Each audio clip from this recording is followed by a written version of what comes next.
Émilie Dez pour les infos.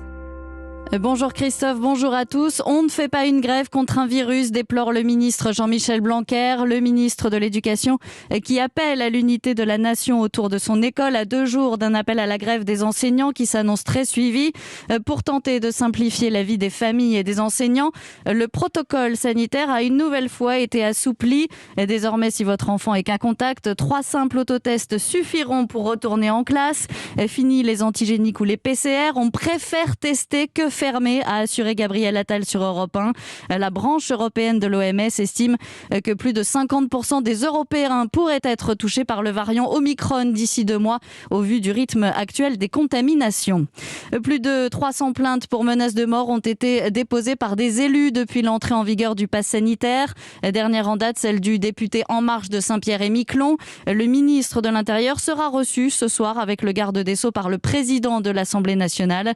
Ils devront définir ensemble la réponse judiciaire à apporter.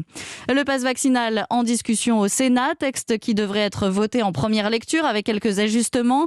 Les sénateurs veulent le limiter aux majeurs et qu'il ne s'applique plus à moins de 10 000 hospitalisations. Incarcéré depuis juin dernier, Cédric Jubilard va-t-il être libéré aujourd'hui ? C'est en tout cas ce que vont demander ses avocats devant la cour d'appel de Toulouse. Leur 3e demande, Cédric Jubilard est accusé du meurtre de sa femme Delphine, disparue dans le Tarn depuis plus d'1 an. C'était il y a un peu plus de 4 ans, un car scolaire entré en collision avec un train à un passage à niveau dans les Pyrénées-Orientales. L'accident avait coûté la vie à 6 collégiens. La conductrice, soupçonnée d'avoir forcé la barrière, va être jugée pour homicide involontaire. Le procès pourrait avoir lieu à l'automne.